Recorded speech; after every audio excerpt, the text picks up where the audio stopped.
Hello dear student, स्वागत है आप सभी का शुभम क्लासेस के इस नए वीडियो में। मैं संजीव सर। स्टूडेंट, आज के इस वीडियो में हम आपके 2019 में पूछे गए सभी अति लघु उत्तरीय प्रश्नों को डिस्कस करने वाले हैं। और इस वीडियो में कुछ ऐसे भी क्वेश्चन जो है यहाँ पे आए हुए हैं जो थोड़ा सा आपके कॉन्सेप्ट से हटकर है। यहाँ पे एक क्वेश्चन ऐसा है कि जो मैं ये बोल सकता हूँ कि आप लोग इसको जो है छोड़ देंगे। अगर ये क्वेश्चन बोर्ड एग्जाम में आपको मिल गया, ठीक है, तो आप इसको छोड़ देंगे। लेकिन हालांकि इस क्वेश्चन में ऐसा कुछ नहीं है, ठीक है। ये थोड़ा सा जो है थोड़ा सा कॉमन सेंस पर है, आपके थोड़ा सा दिमाग से थोड़ा सा मतलब फार्मूले से हटकर है।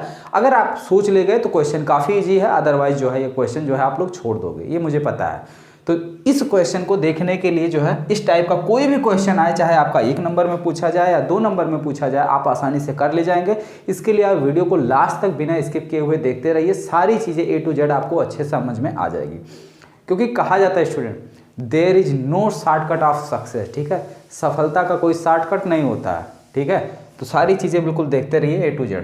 स्टूडेंट बोर्ड एग्जाम के साथ साथ इसी साल जेईई मेंस एडवांस को क्रैक करना चाहते हैं, उनके लिए अनअकैडमी बहुत ही स्पेशल बैच लेकर आए, मेगा बैच, जो जेईई मेंस एंड एडवांस 2022 के लिए एकदम स्पेशल बैच है। और ये 20 जनवरी से स्टार्ट हो रहा है। इस बैच की सबसे खासियत है, इसमें विवरण के डायरेक्टर सभी आपको यहाँ पर पढ़ाएंगे, जैसे Nitin Jain sir, MS Chauhan sir, Vimal Kumar sir, Narendra Awasthi sir, Neel Kamal sir, Vikas Gupta, पूरे विवरण के जितने भी टॉप फैकल्टीज है वो आपको लाइव पढ़ाएंगी सभी सब्जेक्ट का। और सबसे मोस्ट इंपॉर्टेंट बात, एक और स्पेशल बैच आपके लिए है, लीजेंड बैच 2.0, जो जेईई मेंस एंड एडवांस 2022 के लिए ही है। और ये भी 22 जनवरी से स्टार्ट हो रहा है। इसमें आपको शहनवाज फयाज सर, आरती बंसल मैम, समीर बंसल सर और MA हैक सर पढ़ाएंगे, जो HOD रह चुके हैं बंसल क्लासेस की। ये दोनों बैच अगर आप 2022 में जेईई मेंस एडवांस क्रैक करना चाहते हैं तो आपके लिए एकदम परफेक्ट है। साथ में अगर आप इसी साल बोर्ड एग्जाम के साथ साथ क्रैक करना चाहते हो, ये 1 मंथ का सब्सक्रिप्शन भी आप लेकर क्रैश कोर्स में एंटर कर सकते हो। इसकी फीस 7000 है, लेकिन जैसे यहाँ पर कोड पर शुभम@12 डालोगे, इसमें भी 10% आपको डिस्काउंट मिल जाएगा।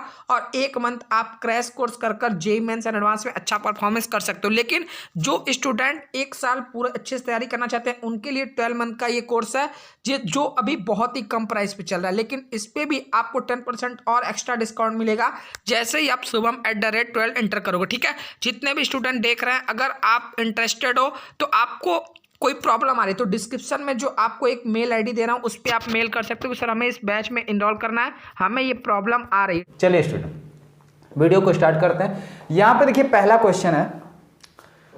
क्वेश्चन है कि अवतल लेंस के प्रथम फोकस को परिभाषित कीजिए, ठीक है। अवतल लेंस के प्रथम फोकस को परिभाषित कीजिए। हालांकि जो है ये काफ़ी कॉमन सा क्वेश्चन है, काफ़ी जनरल क्वेश्चन है, 1 नंबर फ्री का है। आप सभी को पता है अवतल लेंस के प्रथम फोकस की डेफिनेशन क्या है। फटाफट इसकी डेफिनेशन कमेंट बॉक्स में कमेंट कीजिए। जितने भी बच्चे देख रहे हैं इसकी डेफिनेशन कमेंट कीजिए। और फिलहाल हम डेफिनेशन तो राइट कर ही रहे हैं, लेकिन आप लोग भी कमेंट कीजिए, ठीक है। तो चलिए भाई, प्रथम फोकस हम भी राइट कर रहे हैं, आप लोग भी जो है कमेंट बॉक्स में राइट कीजिए। अवतल लेंस के प्रथम फोकस की बात कर रहा हूं, ठीक है। तो अवतल लेंस में मुख्य अक्ष के समांतर आने वाली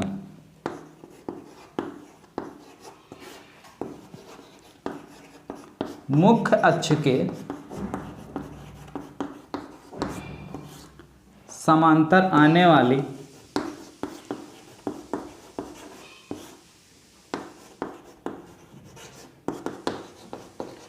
सभी प्रकाश किरणें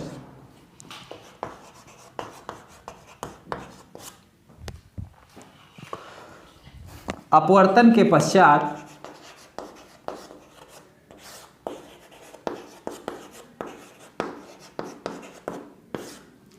जिस बिंदु से होकर जाती है, होकर जाती हुई प्रतीत होती हैं, जिस बिंदु से होकर जाती हैं या जाती हुई प्रतीत होती हैं, उसे अवतल लेंस का प्रथम फोकस कहते हैं। उसे अवतल लेंस का प्रथम फोकस कहते हैं। बाय द वे, अगर नीचे नहीं दिख रहा होगा तो हम चीज़ें बोल रहे हैं, आप लोग समझ जाइए, ठीक है। अवतल लेंस का फोकस, अवतल लेंस का प्रथम फोकस कहते हैं। ठीक है, क्योंकि हमको लग रहा क्वेश्चन हमने थोड़ा सा ज़्यादा राइट कर दिया, क्वेश्चन यहीं तक हमको राइट करना चाहिए था। तो चलिए कोई दिक्कत नहीं है, इसी में समझ लीजिए। ठीक है, एक सेकंड मैं भी देख लूँ नीचे दिख रहा कहाँ तक नहीं दिख रहा है, थोड़ा सा नहीं दिख रहा है, तो इसको मैं, अब दिख रहा या इसको मैं हटा ही देता हूँ। ठीक है, सीधे केवल 2019 रख देता हूँ, ये अब सही है। अब पूरा बोर्ड जो है कवर हो गया, अब दिखेगा।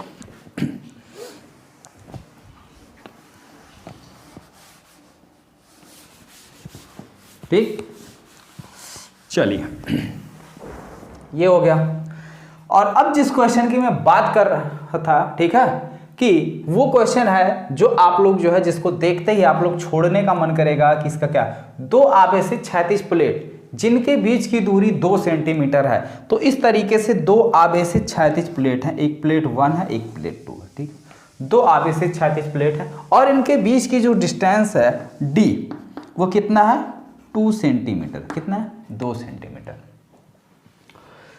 4 × 10⁻³ किलोग्राम भार की बात कर रहा, भार यानी वेट, तो वेट W बराबर क्या हो जाएगा, भार यहाँ पे हो जाएगा mg। ठीक है, तो कोई जो है आवेशित कण है जो लटक रहा है, तो मान लेते हैं यहाँ इसके बीच में कोई आवेशित कण है जो लटक रहा है। तो जब लटक रहा है तो इसका भार कितना दिया हुआ, 4 × 10⁻³ kg, ये नीचे की ओर कार्य करेगा। भार क्या हो जाएगा, mg। ठीक है, नीचे की ओर कार्य करेगा। इस पर आवेश कितना है, 2.4 × 10⁻18। ठीक है, तो 2.4 × 10⁻18। Q की वैल्यू कितनी दी हुई है, 2.4 × 10⁻18।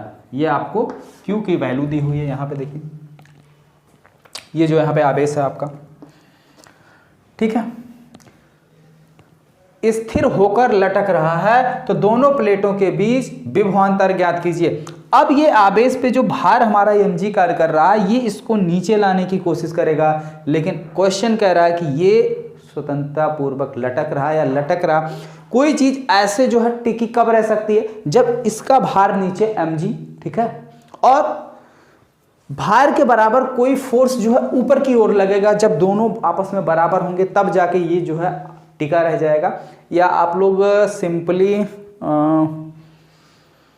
छोटे बच्चे जो है, एक आता नहीं है, छोटी सी हल्की सी बॉल होती है, एक टोकरी नुमा ऐसे बना होता है और ऐसे पाइप लगा होता है उसमें। ठीक है, तो हल्का सा ऐसे फूंक मारो तो जो है वो क्या होता है, बॉल जो है ऊपर जो है टोकरी से ऊपर उठता है। ठीक है, और उसी फूंक को आप ऐसे कंटिन्यू किए रहे, कंटिन्यू अगर आप फूंक को करेंगे तो वो क्या हो जाएगा, बॉल जो है एक ऐसे जो है बिल्कुल स्थिर रहेगा। तो यानी हम उसको फूंक मार रहे हैं, तो जो फूंक से यानी जो हम हवा निकल रही है, ठीक है, तो वो हवा नीचे से ऊपर की ओर बल लगाएगी। उस बॉल पर क्या कर रही है, नीचे से ऊपर की तरफ बल लगाएगी, और उस बॉल का जो भार है वो नीचे की ओर कार्य करेगा, और वो हवा में तब लटकेगा जब हम यहाँ से जो फूंक मार रहे हैं या जो हवा दे रहे हैं, वो जो ऊपर की ओर फोर्स लगा रहा उसका बल इसके जो नीचे इसका mg है उसके बराबर हो जाएगा, तब वो हवा में लटकेगा। ठीक है, तो ठीक इसी तरीके से ये आवेश है। ठीक है, और क्षैतिज आप, ये प्लेट भी हमारे आवेशित है। तो जब प्लेट आवेशित है तो इसके बीच में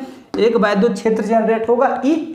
तो जब वैद्युत क्षेत्र के भीतर कोई आवेश रखा जाता है तो इस पर एक बल लगता है। कितना बल लगता है, F बराबर QE।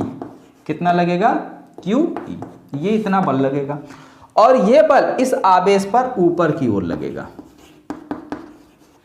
ठीक है, और इस बल के बराबर ये आपका बल F बराबर mg होगा। ठीक है, जब दोनों बराबर होंगे तब ये लटकेगा। तो यही कंडीशन है, ये अप्लाई कर दो। ठीक है, तो क्या अप्लाई करेंगे हम,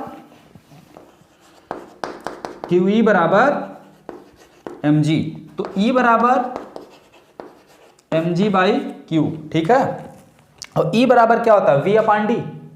ठीक है, E बराबर क्या होता है, V/d mg/q। ठीक है, तो V इक्वल टू कितना हो जाएगा, mg/q इंटू सब कुछ आपके पास है। Q भी दिया हुआ है, ठीक है, Q का मान यहाँ देखो दिया हुआ है, mg का मान दिया हुआ है, ये है mg का मान आपका, d का मान सेंटीमीटर में दिया है, इसको आप मीटर में बना लो, 2 × 10⁻² मीटर, ठीक है। अब सारी वैल्यू यहाँ पर रख लीजिए, कैलकुलेट कर लीजिए, आंसर ले लीजिए, ठीक है, इतना बोल्ट। समझ में आ गया? बिल्कुल क्लियरली। आगे बढ़ते हैं अगले क्वेश्चन की तरफ। अगला क्वेश्चन है प्रकाश वैद्युत कार्यफलन का अर्थ समझाइए, ठीक है। प्रकाश वैद्युत कार्यफलन का अर्थ समझाइए, कहने का मतलब है प्रकाश वैद्युत उत्सर्जन में कार्यफलन का क्या डेफिनेशन है, ठीक है, वो आपको राइट करना है। तो देखिए, बहुत ध्यान से देखिए, जिसको पता फटाफट कमेंट बॉक्स में जो है डेफिनेशन राइट करते रहिए, ठीक है, जिससे हमें पता चले कि आप लोग मेहनत कर रहे हैं कि नहीं कर रहे हैं।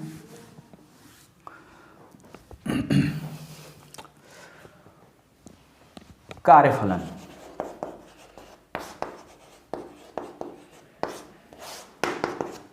अगर मैं कार्यफलन की बात करूं, ठीक है, तो यहां पे क्या होता है कि जैसे हमारा कोई धातु का सरफेस होता है या कोई सतह होती है, जब उस पर कोई प्रकाश आपतित होता है तो उस धातु की सतह से क्या होते हैं, मुक्त इलेक्ट्रॉन उत्सर्जित होने लगते हैं, ठीक है। तो वही जो प्रकाश जो है आपतित हो रही है सतह पर, उस आपतित प्रकाश की ऊर्जा इतनी होनी चाहिए, या वह न्यूनतम ऊर्जा जो धातु के सरफेस से इलेक्ट्रॉन को उत्सर्जित कर सके, कार्यफलन कहलाता है, ठीक है। तो आपतित प्रकाश की वह न्यूनतम ऊर्जा, आपतित प्रकाश की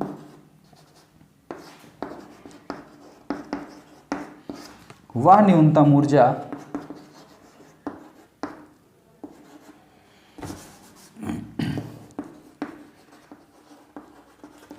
जो धातु के सतह से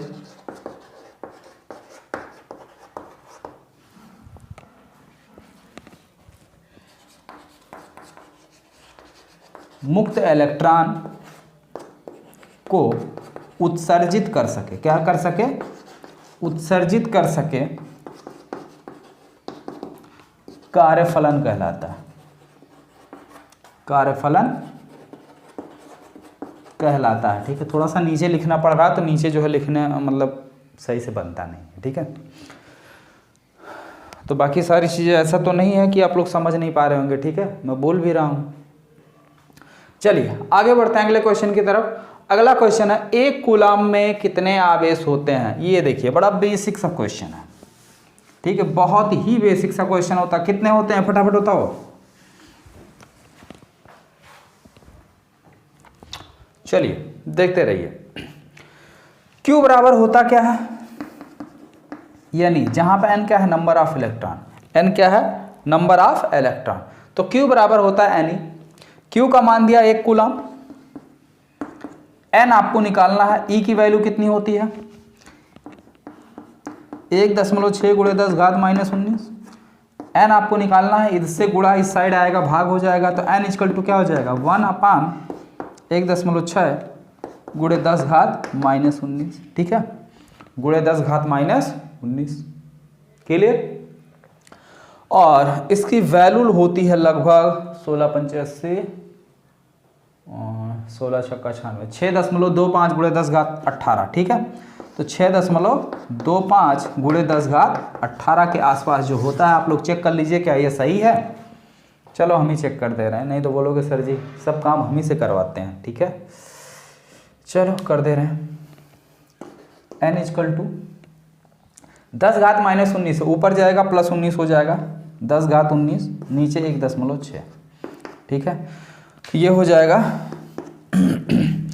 1 में भाग करना है 1.6 से और नीचे × 10⁻19 से, चलो भाग कर लेते हैं। 1.6 दशमलव हटाने के लिए 10 से ऊपर नीचे गुणा कर दो, ऊपर 10 हो गया नीचे 16, तो 16 से 10 में भाग कर दो, ठीक है। तो जाएगा नहीं, दशमलव हो गया, 16 × 6 = 96, ठीक है। ये हो गया, कितना आ गया, 4 0, 16 दूनी 32, ठीक है, 2 बार जाएगा, कितना है 8, 16×5 = 80, ठीक है। तो आया कितना, 0.625 × 10⁻19, ठीक है। दशमलव को एक अंक आगे से पीछे ले जाओगे पावर 1 माइनस हो जाएगी, ठीक है। तो पावर 1 माइनस हो गई, 18 हो गई, ठीक, सही है, बिल्कुल सही है, कैलकुलेशन में कोई दिक्कत नहीं, क्लियर है। क्लियर हो गया सभी का। आगे बढ़ते हैं अगले क्वेश्चन की तरफ। हाँ ये देखो, यदि इसे कहाँ गया, यहाँ से है। यदि किसी तार का प्रतिरोध R ओम है, ठीक है, तार का प्रतिरोध कितना है, R ओम है। यदि इसे मूल लंबाई के n गुना खींचा जाए तो इस नए तार का प्रतिरोध कितना होगा, ठीक है, इस नए तार का प्रतिरोध कितना होगा। 90% बच्चे सिंपल सा लॉजिक देंगे, सर जी होता है R प्रोपोर्शनल L, ठीक है। लंबाई n गुना बढ़ रही है तो प्रतिरोध ऑटोमेटिक n गुना बढ़ जाएगी, ठीक है भाई। लंबाई n गुना बढ़ जा रही है, ठीक है, पहले L थी अब NL हो जा रही है, तो प्रतिरोध भी आपका कितना हो जाएगा, n गुना बढ़ जाएगा, सिंपल सा, ठीक है। लेकिन ऐसा नहीं है, ऐसा नहीं है। कोई भी तार अगर आप खींचेंगे तो तार की लंबाई तो बढ़ेगी लेकिन उसकी मोटाई क्या होगी, घटेगी। तार को अगर आप खींचोगे, कोई भी मोटा तार है तो अगर आप उसे खींचोगे तो उसकी लंबाई तो इंक्रीज करेगी लेकिन उसकी जो मोटाई है वो क्या हो जाएगा, घटेगा। मोटाई घटने का मतलब है इसके क्रॉस सेक्शन एरिया का क्षेत्रफल घटेगा, यानी ए की वैल्यू डिक्रीज करेगी, ठीक है। तो एक तो बढ़ रहा, दूसरा डिक्रीज कर रहा, तो ये देखने वाली बात है। कैलकुलेशन करना पड़ेगा, हम तो सिंपली समझ जा रहे हैं, कितना हो जाएगा, 1/n गुना हो जाएगा, ठीक है। कितना r है तो n गुना लंबाई खींच रहे हैं तो n गुना बढ़ेगा नहीं बल्कि n से भाग लगाना पड़ेगा, r/n हो जाएगा, ठीक है। कैसे हो जाएगा समझो ध्यान से।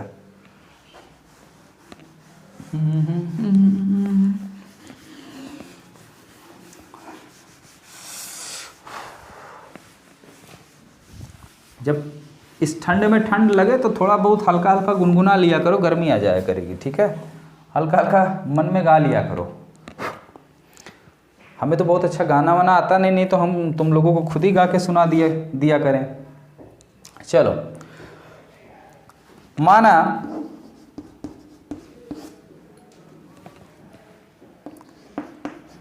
तार की लंबाई, ठीक है, L है, नई लंबाई कितनी हो जाएगी, और लंबाई L है और इसके अनुप्रस्थ काट का क्षेत्रफल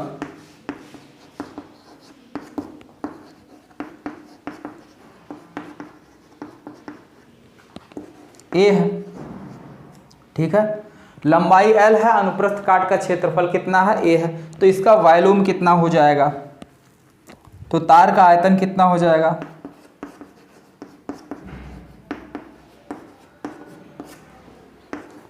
L इंटू, ठीक है, A, हाइट इंटू भाई एरिया, तो LA हो जाएगा, ठीक। तार की लंबाई n गुना खींचने पर, ठीक है, तार की लंबाई n गुना बढ़ाने पर इसके अनुप्रस्थ काट का क्षेत्रफल मान लो A डैश हो जाता है।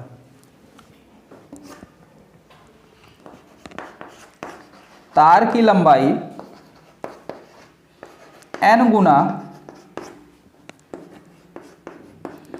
करने पर अनुप्रस्थ काट का क्षेत्रफल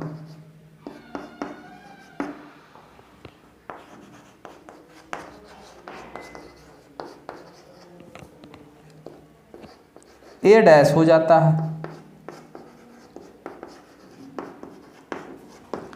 तब इसका आयतन, क्योंकि भाई तार वही है उसी को हम खींच के बढ़ा रहे हैं तो आयतन तो सेम रहेगा, ठीक है। तो इसका आयतन कितना हो जाएगा, V = NL × A डैश, ठीक है। और ये आयतन उस आयतन के बराबर होगा, ठीक है। समीकरण नंबर 1 बना लो इसको और इसको 2 बना लो, ठीक है। समीकरण 1 और 2 बराबर होंगे, क्यों, क्योंकि तार वही है और उसी तार का आयतन सेम होगा, ठीक है। तो बराबर कर लो, LA = NL A डैश, इससे सॉरी L से L कैंसिल हो गया, आया क्या, A डैश।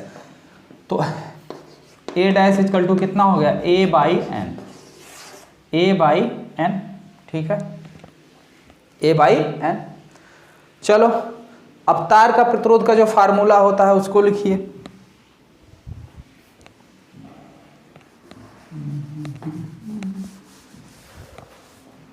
तार के प्रतिरोध किस पर डिपेंड करता है? R प्रोपोर्शनल L/A, ठीक है, ये पहले कंडीशन का है। सेकंड कंडीशन में क्या कह रहे हैं? लंबाई n गुना बढ़ जा रही है, तो R प्रोपोर्शनल NL, ये R1 है, ये R2 है सेकंड केस में, बटे एरिया भी आपका घट जा रहा है। एरिया भी कितना हो रहा है? घट जा रहा है। कितना हो रहा है घट के? A/A' की जगह कितना रख दोगे? A/n, तो A'। अब A' की जगह आप रखोगे R2 प्रोपोर्शनल NL अपान A/n, ये आ जाएगा, n ऊपर चला जाएगा, ठीक है, n² L/A, समीकरण नंबर 2, ठीक है। समीकरण नंबर 1 में 2 से भाग कर दो, या L/A है क्या? ये देखो, इसकी जगह R1, तो R2 कितना हो जाएगा? n² R1, यानी पहले प्रतिरोध का n² गुना बढ़ जाएगा। प्रतिरोध कितना हो जाएगा? n² गुना बढ़ जाएगा, n नहीं, ठीक है। सिंपली बात समझ में आ गई? आई होप आप सभी लोग अच्छे से समझ गए होंगे। नहीं समझे होगे तो एक बार दोबारा समझ लो, ध्यान से देखो। जैसे मान लीजिए हमारे पास कोई तार है, ठीक है, तार नहीं है तो सभी के घर में सभी की मम्मी या दीदी, ठीक है, या बहन जो भी हैं, तो वो लोग रोटी ज़रूर बनाते होंगे, ठीक है। तो जब भी आटा गूंथा जाता है तो आप क्या करो? आटे को ले लो और उसको ऐसे जो है बेलनाकार करके थोड़ा सा ऐसे इतना बड़ा तार बनाओ, ठीक है। उसके बाद क्या करो? उसको खींच के बड़ा करो, उसकी लंबाई इंक्रीज करो, तो देखो वो जो आटा गूंथा गया है उसकी जो मोटाई है वो मोटाई धीरे धीरे कम होगी ना, मोटाई डिक्रीज करेगी। लंबाई इंक्रीज कर रही है लेकिन मोटाई क्या हो जाएगी? डिक्रीज करेगी। अब मोटाई कम होने का मतलब इसके जो क्रॉस सेक्शन एरिया का क्षेत्रफल है वो घट रहा है, ठीक है। तो उसी को मैंने मान लिया A' हो गया। लंबाई n गुना बढ़ गई लेकिन एरिया जो है घट गया उसका, A'। तो आयतन, अब आयतन तो उसका वही रहेगा, ठीक है, आयतन उसका क्या रहेगा? वही रहेगा भाई, जितना, फिर उसको अगर हम कर देंगे, इकट्ठा कर देंगे, तो जितना आटा था उतना ही रहेगा, आयतन में कोई कमी होने वाली नहीं। तो आयतन मैंने दोनों बराबर कर लिया था, तो दोनों आयतन बराबर कर लिए, तो यहाँ से A' का मान निकल आया। A' का मान निकल आया तो R प्रोपोर्शनल ये चीज़ होता है, ठीक है, वैल्यू रख दिया, आंसर आ गया, ठीक। चलिए अगला क्वेश्चन, देहली आवृत्ति एवं कार्यफलन में संबंध लिखिए। तो देहली आवृत्ति और कार्यफलन में क्या संबंध है जरा देखिए।